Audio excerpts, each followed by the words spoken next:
गाथा। मैया जग है प्रसिद्ध गाथा। सहस्त्र भुजा तनुधर के, सहस्त्र भुजा तनुधर के, चक्र लियो हाथा। ओम जय सिद्धिदात्री माँ।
नित ध्यान लगाते हैं। शिव ब्रह्मा विष्णु जिनका नित ध्यान लगाते हैं। हम सिद्धिदात्री मैया जी की कथा सुनाते हैं। हम सिद्धिदात्री मैया जी की कथा सुनाते हैं। जिनकी पूजा करने से धन वैभव आते हैं। जिनकी पूजा करने से धन वैभव आते हैं। हम सिद्धिदात्री मैया जी की कथा सुनाते हैं। हम सिद्धिदात्री मैया जी की कथा सुनाते हैं।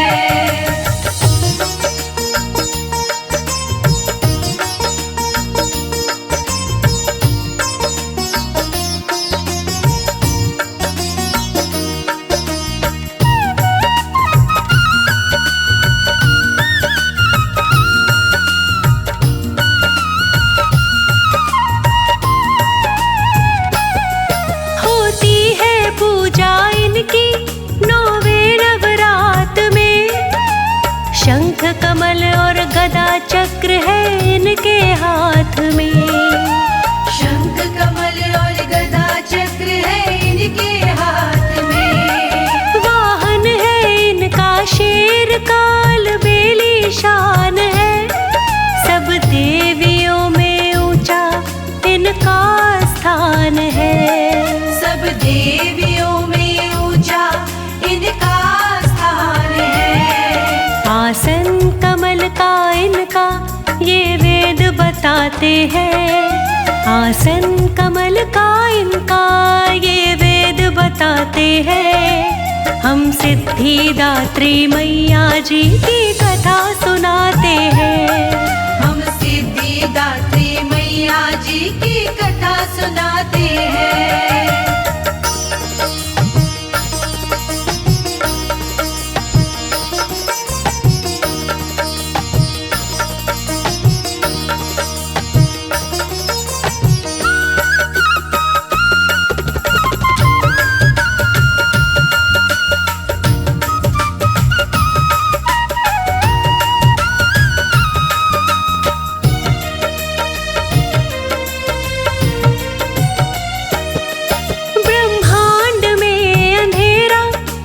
चारों ओर था देता सुनाई कान को पानी का शोर था।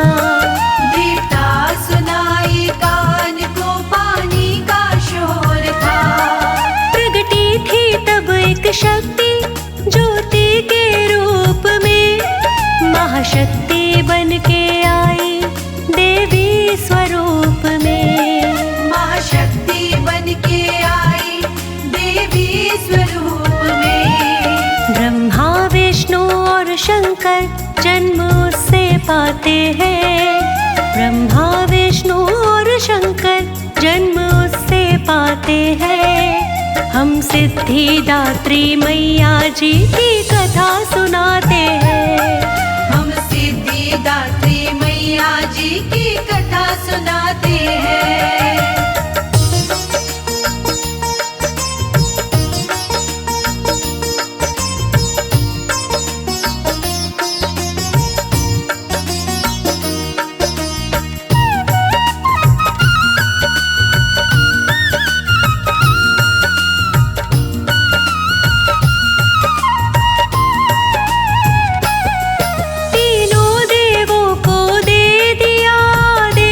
शक्ति ने मानव की रचना का दिया उपदेश। शक्ति ने मानव की रचना का दिया उपदेश। शक्ति ने सागर के तट पर जाना मिल तीनों साथ में। तप करना सिद्धिदात्री का दिन और रात में। तप करना सिद्धिदात्री का दिन और रात में। शक्ति की वाणी सुन के उन्हें शीश झुकाते हैं। शक्ति की वाणी सुन के उन्हें शीश झुकाते हैं। हम सिद्धिदात्री मैया जी की कथा सुनाते हैं। हम सिद्धिदात्री मैया मैया जी की कथा सुनाते हैं।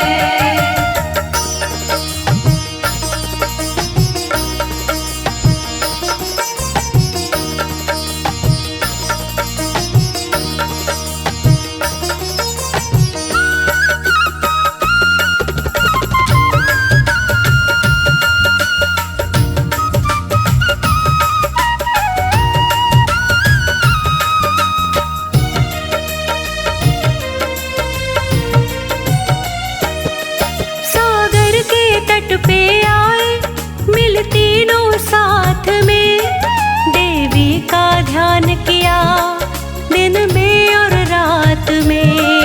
देवी का ध्यान किया दिन में और रात में।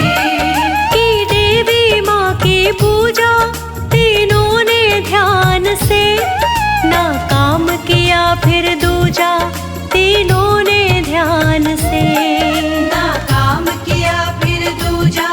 तीनों ने ध्यान से।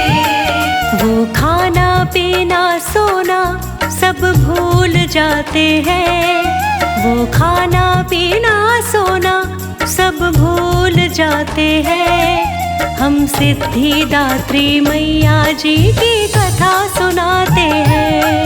हम सिद्धिदात्री मैया जी की कथा सुनाते हैं।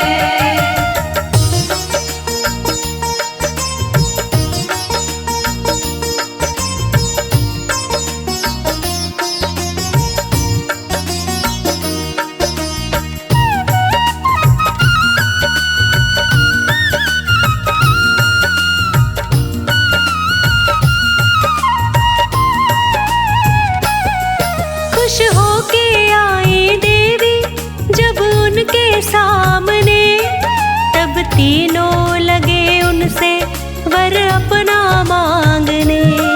तब तीनों लगे उनसे वर अपना मांगने।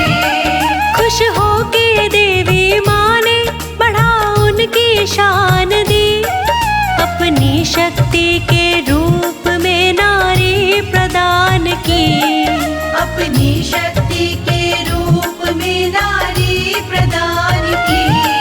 पाकर के तीनों पत्नी वो खुश हो जाते हैं, पाकर के तीनों पत्नी वो खुश हो जाते हैं। हम सिद्धिदात्री मैया जी की कथा सुनाते हैं। हम सिद्धिदात्री मैया जी की कथा सुनाते हैं।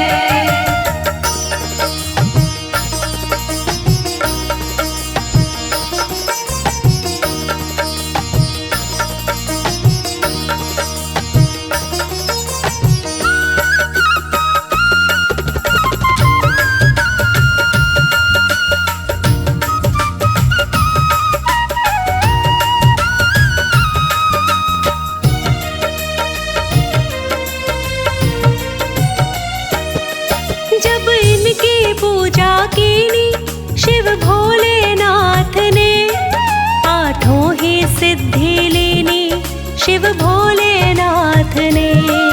आठों ही सिद्धि लीनी शिव भोलेनाथ ने। तन आधा रहा तप से शिव भोलेनाथ का, हुआ रूप अर्ध नारी तब से भोलेनाथ का। हुआ रूप अर्ध नारी तब से भोलेनाथ का। इस देवी माँ की महिमा हम जान न पाते हैं, इस देवी माँ की महिमा हम जान न पाते हैं। हम सिद्धिदात्री मैया जी की कथा सुनाते हैं। हम सिद्धिदात्री मैया जी की कथा सुनाते हैं।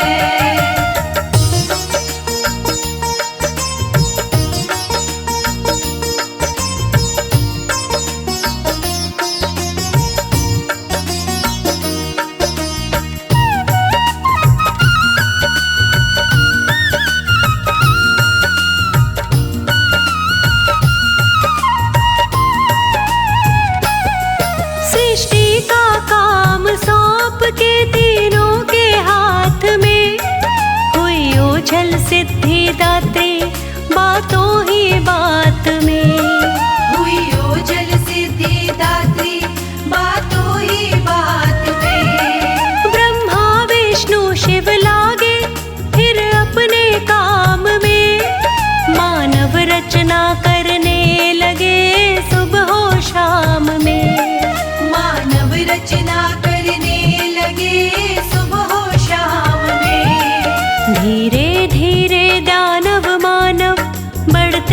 जाते हैं।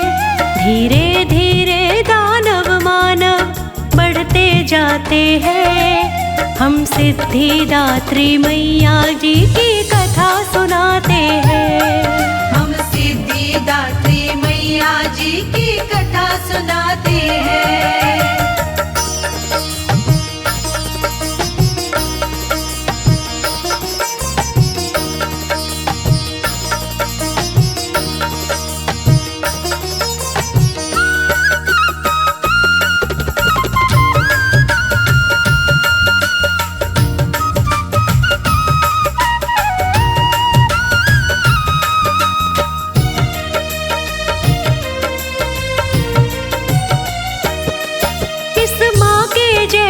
जग में ना कोई और है, जहाँ होना इसकी महिमा ना ऐसा ठोर है। जहाँ होना इसकी महिमा ना ऐसा ठोर है दिव्य रूप इनका और चार हाथ है। हर वक्त रहती मैया भक्तों के साथ है। हर वक्त रहती मैया भक्तों के साथ है। इसकी दया से बिगड़े बन काम जाते हैं। इसकी दया से बिगड़े बन काम जाते हैं। हम सिद्धिदात्री मैया जी की कथा सुनाते हैं। हम सिद्धिदात्री मैया जी की कथा सुनाते हैं।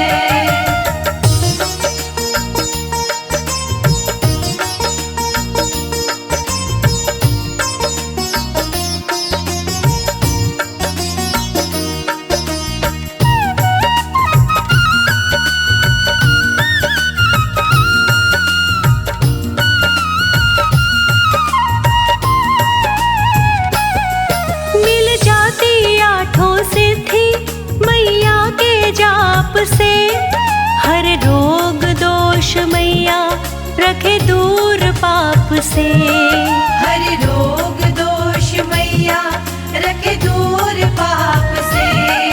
ना इसके जैसा कोई दूजा कृपालु है। कहता नाड़ी यही दाती दयालु है। कहता नाड़ी यही दाती दयालु है। ये वर देती मन चाहा ऐसा संत बताते हैं। ये वर देती मन चाहा ऐसा संत बताते हैं। हम सिद्धिदात्री मैया जी की कथा सुनाते हैं।